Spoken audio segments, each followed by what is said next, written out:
with your father's wife, father.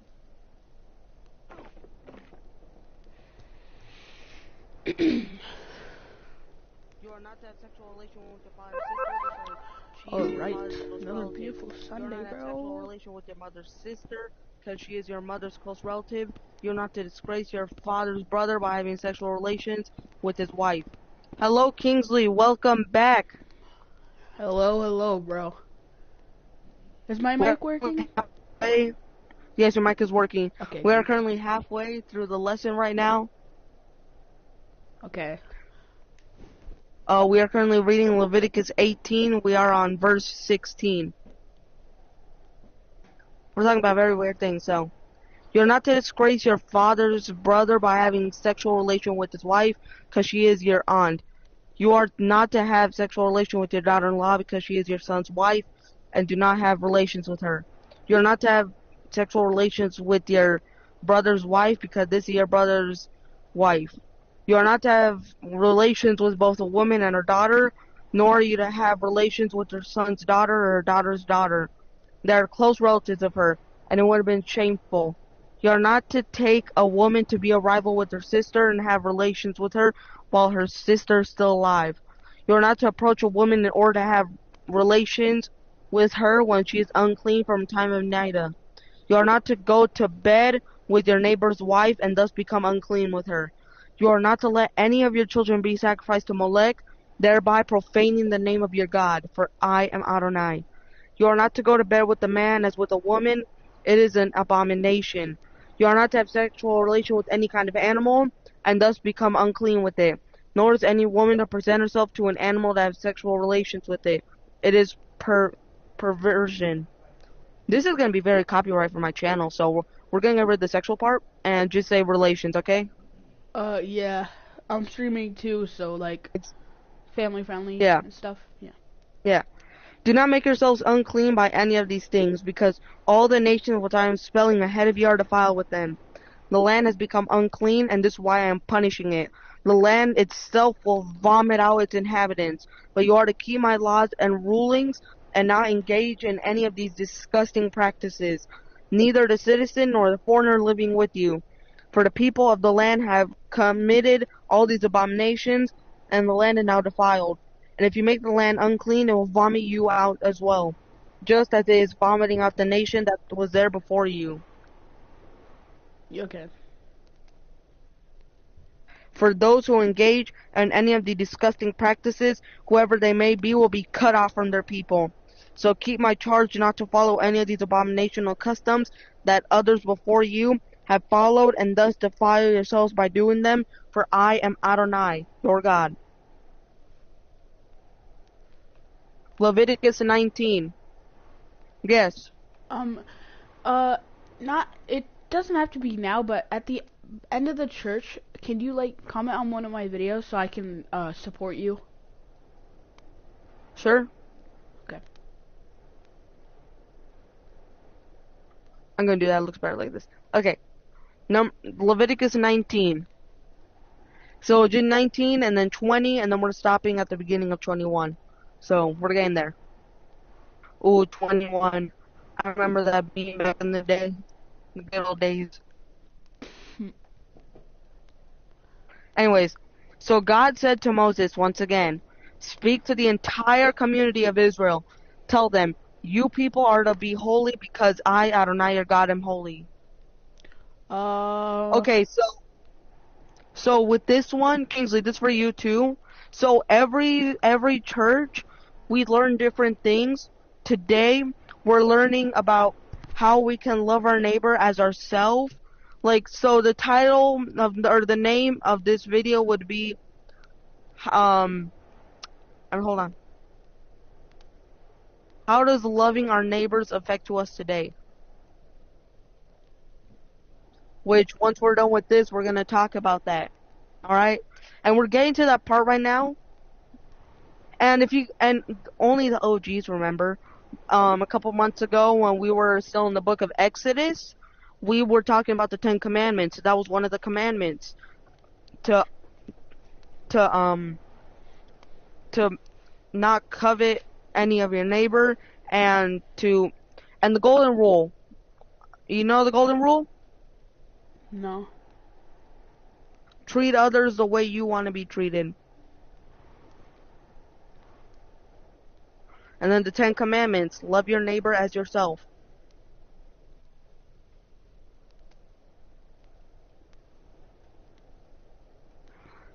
So God said to Moses, speak to the entire community of Israel, tell them you people are to be holy because I, Adonai, your God, am holy. Every one of you is to revere his father and mother, and you are to keep my Sabbaths. I am Adonai, your God. Do not turn to idols. Do not cast metal gods for yourselves. I am Adonai, your God. There it is again. We talked about this in 10 Commandments.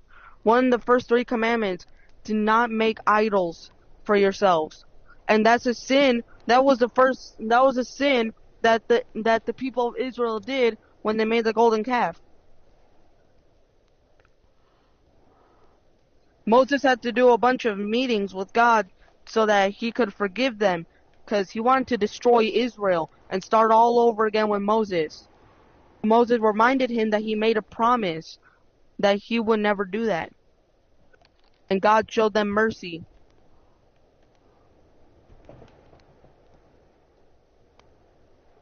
When you offer a sacrifice of peace offering to God, offer it in a way that will make you accepted. It is to be eaten the same day you offer it and the following day. But if any of it remains till 3rd day, it is to be burned up completely. If any of it is eaten on the 3rd day, yes, you may.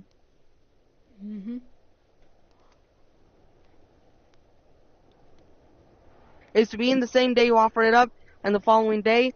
But if any of it remains until 3rd day, it is to be burned up completely. If any of it is eaten on 3rd day, it will become a disgusting thing, and will not be accepted. And moreover, everyone who eats it will bear the consequences of profaning something holy meant for God, and that person will be cut off from the land of Israel, from his people. There are a lot of sins where if you do it, when you know what it means by being cut off by the people, right? No, I don't think so. So when he's saying that, they're saying is that if you do that sin, you'll be thrown out of the land of Israel.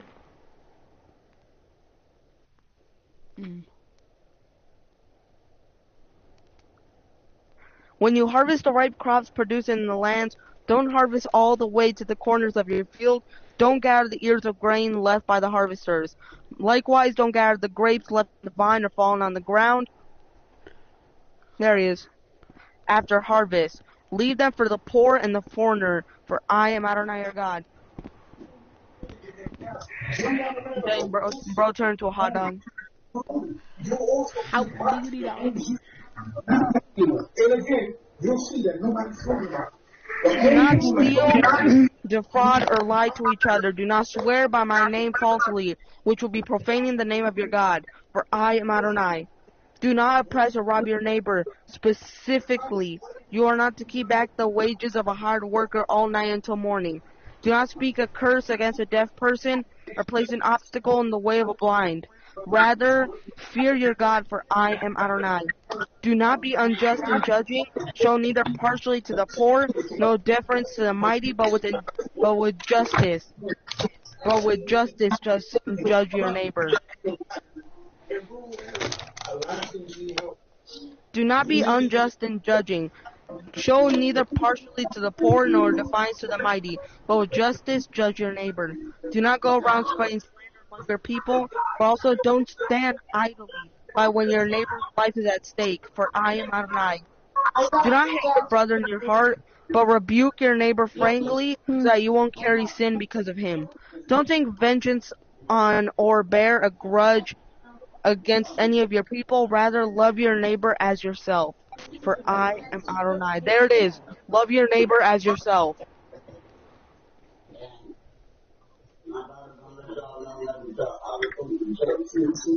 Love your neighbor as yourself, for I am Adonai. Observe my regulations. Don't let your livestock mate with those of any other kind. Don't sow your field with two different kinds of grain. Don't wear a garment of cloth made with two different kinds of threads.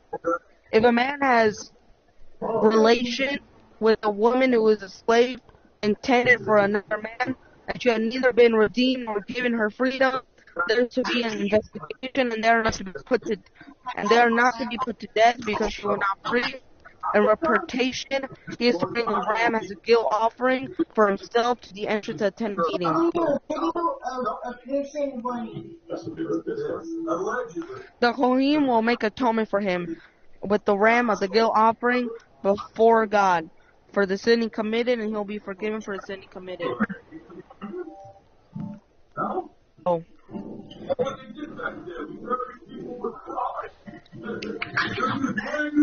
were you just on it?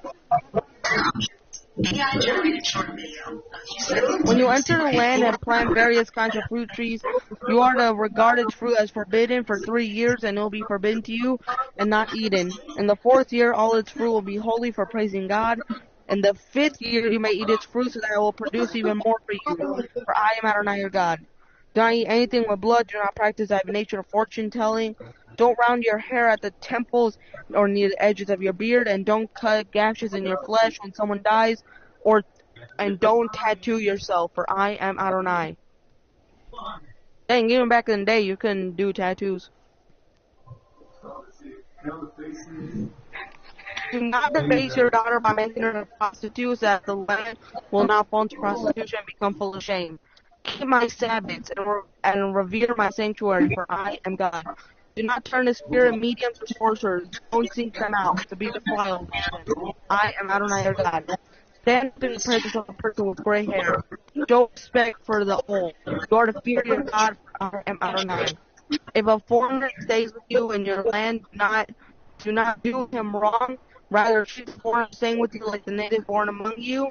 You are to love him as yourself. For you are foreigners in the land of Egypt. I am Adonai your God. Don't be dishonest when measuring length, weight, or capacity. Rather use an honest balance scale, honest weights, an honest bushel measure, and an honest gallon measure. For I am Adonai your God. Brought you out of the land of Egypt. Observe all my regulations and rulings and do them, for I am Adonai.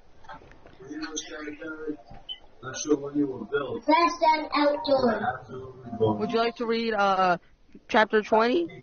Chapter, I would, yeah, let me just get my book real quick. Yo, Ron, also, by the way, you think you could turn your mic off, buddy, please? I hear, like, a lot of stuff's going on. Check this out. So I'm just going to be reading.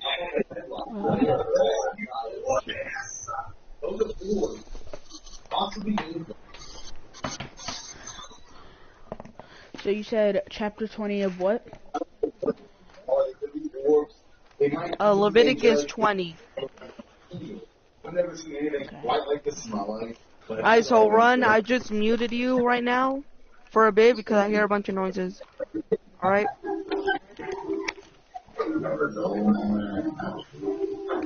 Alright, so, chapter 20. I'm still, what is, before Leviticus? Genesis, Exodus, Leviticus. Oh, okay. Thank you.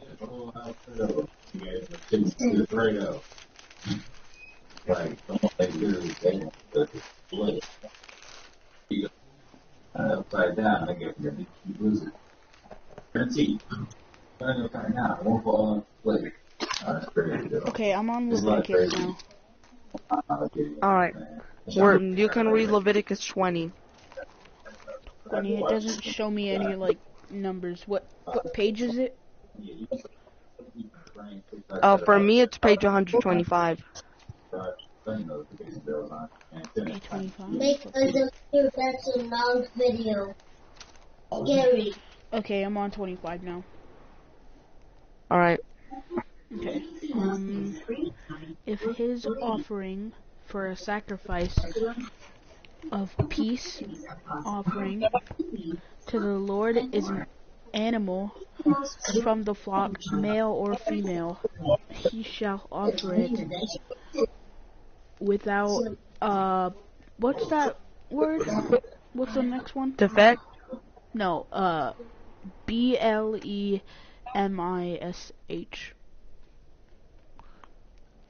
Yo, take a look at this unit. I think it's blemish. Blemish. Okay.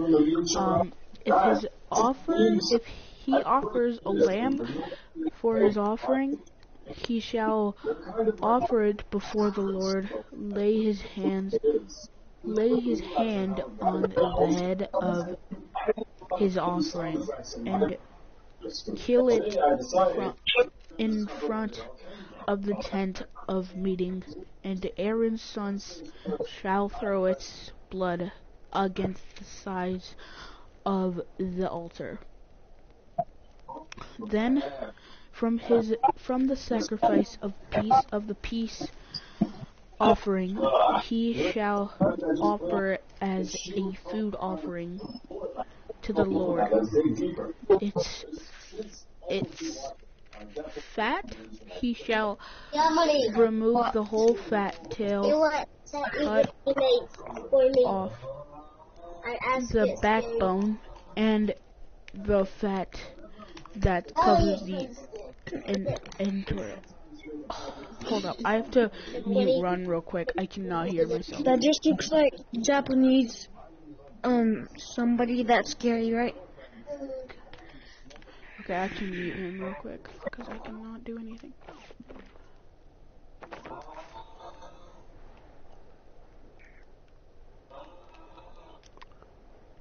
Okay.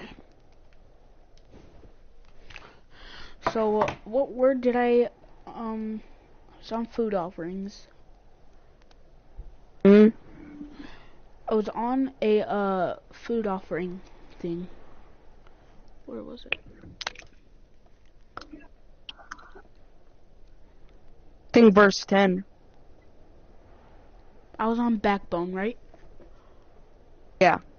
And the fat that covers the entrails, I don't know.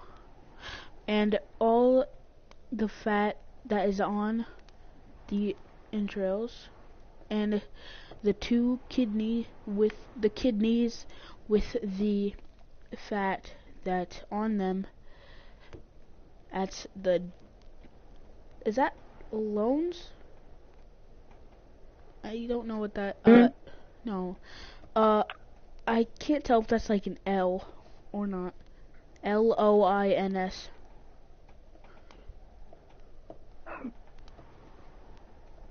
Loins? Mm-hmm. Lions.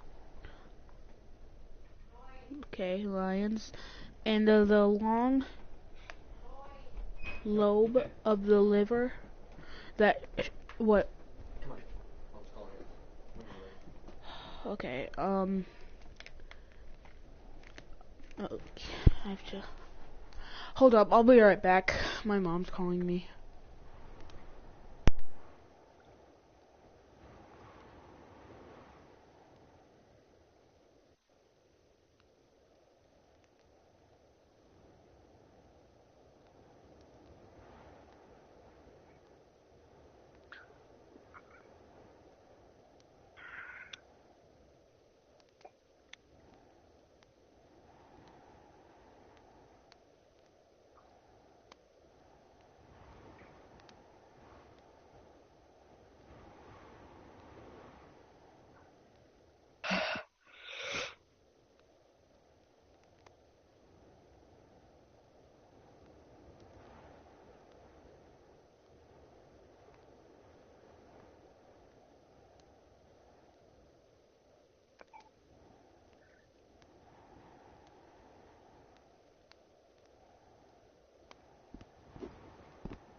Yeah, that word was not lions, it was loins. Loins. Yeah, makes sense. Okay, so I was on a Lord. Okay. It shall be a stat. does that say statue? I don't know if that says statue or not. Yeah, I think statue. Forever throughout your generations, in all your dwelling places, that you eat neither fat nor blood. And then there's laws for sin offerings. That's like the next one. Mhm. So should I read that? Because that we're reading next week. So, we're reading laws for sin offerings later, like next week. Next week, yes. Okay. Every week we read 5 chapters. So next week we're gonna read 21 to 26. Okay. So, should I close my book, or are we done reading? Yes. Okay.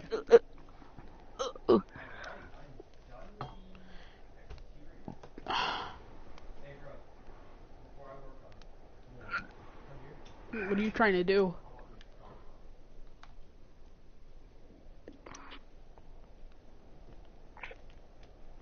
Just don't jump and we'll be happy. Run.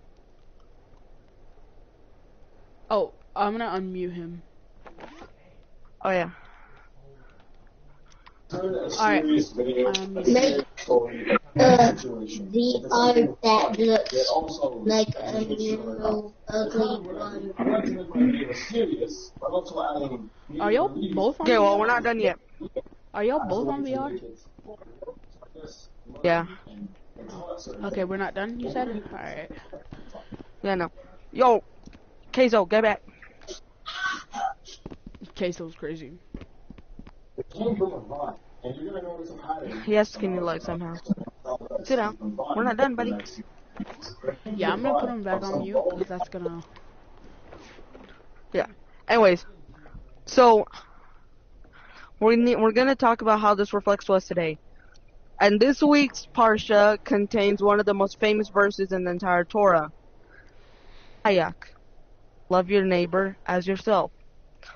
Today I want to look at that verse with you in context when you take these 3 words not as a soundbite but see it in the context of the entire 2 sentences in which they appear. How does that change its meaning? Zid Godora. This is a great principle of the Torah according to Ruka. But what is that great principle of the Torah and what does it mean when you see the whole picture here? Are the verses in question? Let's start in Leviticus 19, verse 17. Do not hate your brother in heart. Reprove your fellow. You see somebody's doing something wrong. Tell them.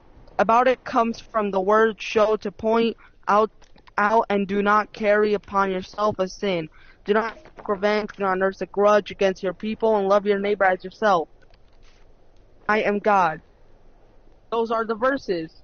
And it strikes me that if you want to understand verses like these, you have to play a little game.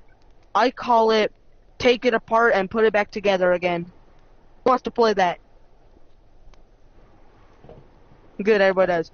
If you give a little kid a toy, it's going to take apart the toy. Now, if the kid can put the toy back together again, then they've really accomplished something. They've understood it. Can we do the same thing with these verses? Can we take them apart into their components and reconstruct them?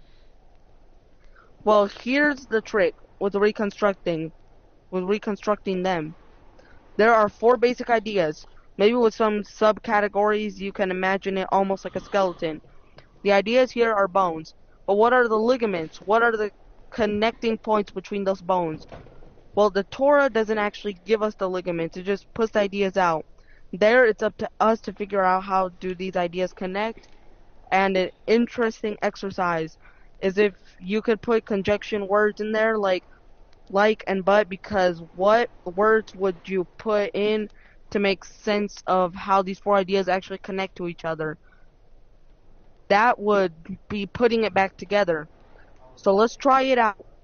Let's take it apart. Why did he leave? First idea number 1, do not hate your fellow in your heart.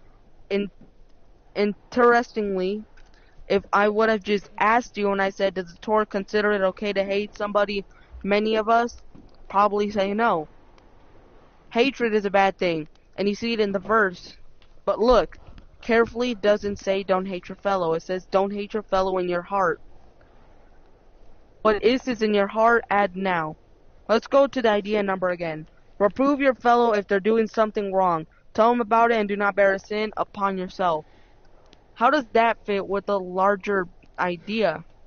Don't take revenge, don't nurse a grudge, and finally, and love your neighbor as yourself. So those are the ideas, and how they fit together. I think it all comes back to that question I raised just a minute ago. Is it okay to hate somebody? The surprising answer when you look at it, the Torah, is yes, absolutely. You can hate. But the thing is, you just don't hate them in your heart. Let me share with you here the Raymond's way of reading these verses, of linking these ideas. Things go wrong between people, things make you annoyed, and it is okay to feel hatred. What's not okay is to smile when you feel hatred, to keep it in your heart and bury it deep inside, and you pretend that everything is fine. There is another option, of course, and the Torah gives you the other option, and the very next idea. What should you do instead? The connecting piece here is instead reprove your fellow, show them hatred, likes to be secretive to be itself. Rand says don't give it to that. Impulse be upfront and find a way to tell your friend about it, the way Rashi understands this. But be careful in how you show your cards to someone. Don't do it in a way that causes you to transgress. You might think that they've sinned against you. Don't cause sin upon yourself by telling them don't embarrass them in public. Don't do it in a way that's not hurtful, that's a constructive, figure out a way that they can hear what it is that you want to tell them. And if you do that, you've shown your cards. And there's an alternate, an evil alternative. What happens if you don't do this? What happens if someone really bugs you, and instead of showing them your hate, deep in your heart you rationalize bearing the hatred because you say, I can handle it. I smile at them when I see him. I'm okay, and you look happy and everything looks fine, but everything's not fine. Hatred always comes out, but the only question is how. Look at the next idea. Do not take revenge and do not bear a grudge taking revenge. Bearing a grudge, as Rashi interprets them, are kind of opposites of each other. What's the classic case of taking revenge, I ask? You to lend me an axe, and so I'm not going to lend you my wheelbarrow when you need a wheelbarrow. And here the inverse of that, nursing a grudge. Sure, you can borrow my wheelbarrow. I'm not like some people who don't lend axes. So I'm a nice guy, right? I let you borrow my stuff with a smile. But I nurse a grudge. The Hebrew lore means to protect, to nurture this hatred. My relationship with you has become animated by a secret kind of hatred. A hatred which I don't show. I even say to myself, I can handle my hatred. I can go about life, fine. Why do I have to talk to him about it? I'll lend stuff to him when he needs it, but with the bitterness. Whether you say it or not, your eyes say, I'm not like some people who don't lend axes. I'm not like you. The Torah is telling you that out. Don't say to yourself you can handle it. It will either come out overtly in the form of revenge, or it will come out covertly in the form of a grudge that lurks behind your smile, and one way or another it will come out, and the Torah concludes, love your neighbor as yourself. The Torah is giving you a path to love your neighbor as yourself. Love your neighbor as yourself doesn't come out of nowhere. Sometimes bad stuff happens with people you like. The Torah is giving you a recipe for love in the face of bad.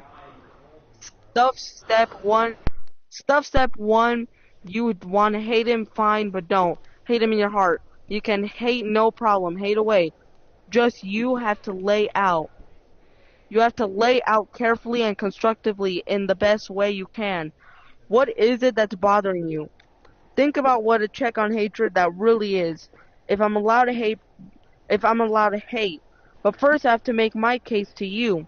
I have to tell you what's on my mind. What are the possibilities? What are the possibilities? That one possibility is maybe I don't really have a case. I don't know if I can make my case. And I'm not confident I can make that case to you. Then maybe I shouldn't hate you, or maybe I do my case to you, and then maybe we'll reconcile, and I've shown you what's on my mind. Then you can then take that and say, oh my gosh, I really think you misunderstood me. You can explain to me the misunderstanding, or if there's no misunderstanding and you really did something to hurt me, you can apologize. And then you have the other person say, you know, I really didn't mean to hurt you, and I don't feel bad about it. Okay, so then you can hate him. So that's one set of possibilities.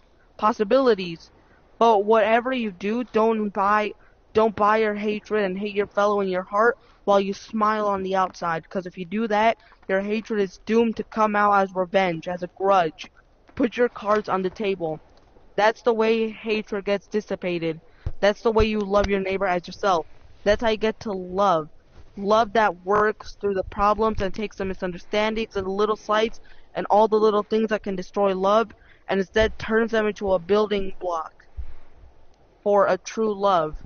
That's not built on a smile, pasted upon resentment, but that is true affection through and through. Shalom.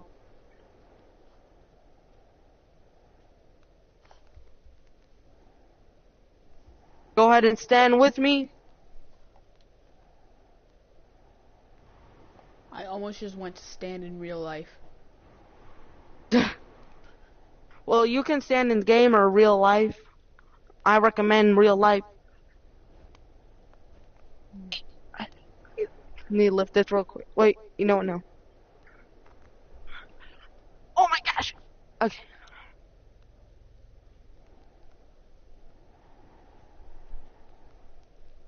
You good, bro? Yeah. All good, brother. All good, brother. Okay.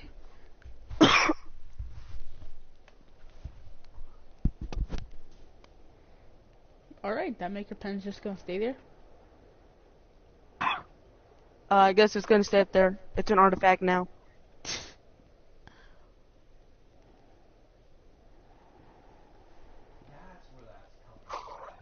It is our obligation to praise the Master of all, to ascribe greatness to the Creator of the world, for in the beginning that He has not made us like the nations of the lands, and has not positioned us like the families of the earth, that He has not assigned our portion like theirs, nor our lot like that all their multitudes, for they prostrate themselves to vanity and nothingness, and pray to a God that cannot deliver. But we bow, prostrate ourselves, and offer thanks before the Supreme King of Kings, the Holy One. Blessed is He who spreads the heavens and establishes the earth, and the seat of glory is in His heaven above, and the abode of His invisible might is in the loftiest heights. He is our God, there is nothing else. Our King is true, and all else is insignificant. As it is written in His Torah, and you shall know to this day, and take into your heart that Adonai is God, in the heavens above, and the earth below, there is nothing else. As Horgei are saying, Ushemo Echad, and on that day the Lord will be one, and His name will be one. Yeshem Yeshua. Yevrech Adonai Mishmerecha, Ye'er Adonai Panabelecha V'chunecha, Yesem Adonai Panabelecha, Yesem is Shalom. May the Lord bless you and keep you. May the Lord make His face to shine upon you and be gracious unto you. And may the Lord make His countenance to shine upon you and give you His peace wherever you go. Lord, I thank you for the people that were here. I thank you for the people who are going to watch online. I thank you for their lives. Ask you, and we thank you, Lord, for having them here so they can learn about you and your word, Lord, and get closer to you. Oh, And we ask you, Lord, to protect them, Lord, and to be with us, Lord. In the holy name of Jesus we pray. And everybody says amen. Amen. Also, by the way, I'm very sorry about the tree just sitting here in the middle of the synagogue. What tree? I want to show you guys something. Come. Oh, Congratulations. Oh, you got an under construction thing? Okay, well, I have some stuff. I have some diner. Let's see what I have. Hey, this is good. A Hawaiian pizza. Ooh. Wait, Hawaiian? Yo, whoever invented pineapple on pizza, yo? I know, bro. It does not belong on pizza. Oh, you can sit next to me if you I want. mean, you gotta admit that. Damn. Ooh. It also got ham I think on it. I think the reason pineapple's on pizza is because they put it for the people who actually like pineapple to begin with. I mean, pineapple's not bad. Or maybe, yeah. Hey, I mean, you just gotta get rid of the pineapple pieces and you got a good pizza right here. 5-star pizza. You can have the last. Know what I slice. mean? Thank you.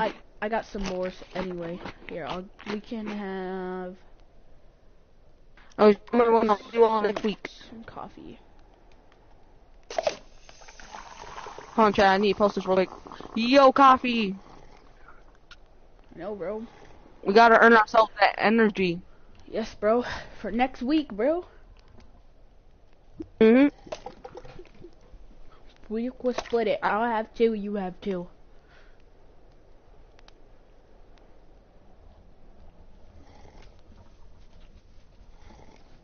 You can still hear me, right? Yeah, I can still hear you. Well, what we're doing an expansion for the outside. Oh, I just got And my first viewer. do you want to see what it looks like right now? Sure. What's good, merch? Alright. By the way, just have it like this, but we already done all this stuff. So I'll show you. By the way, we just got done with church. You missed the entire live stream. Alright, the name of the church, or the title, how can we really love our neighbors? Change. Spelled wrong. Should I change my YouTube channel name? What do you think the name should be? To Merch Kingdom? Church and Rec Room playlist? Merch Kingdom? Nah, I feel like Merch... Actually, yeah, I feel like Merch Kingdom's pretty good. You do, you, man. Yo, you've been coming a lot to church, man. You've been coming like every week ever since you've been here. I know, bro. Because, like, I don't really have, like... Well, I do have a church to go to in real life, but, like, I like to hang out with my friends, and I get to learn God. Yeah. So, like, it's a win-win for me. Alright, I currently scheduled it. It's gonna be premiering in exactly 1 hour. What is? The church. Wait, is this a public server or a private? The expansion? No, right now. Like, this right here. Is your map public? To the public. This is public. Okay. Here, party up. Okay. We're gonna go to a private, and you'll see what we're talking about here. Okay, well, I'm gonna end my stream real quick. Alright. Alright. Let me know when you're ready.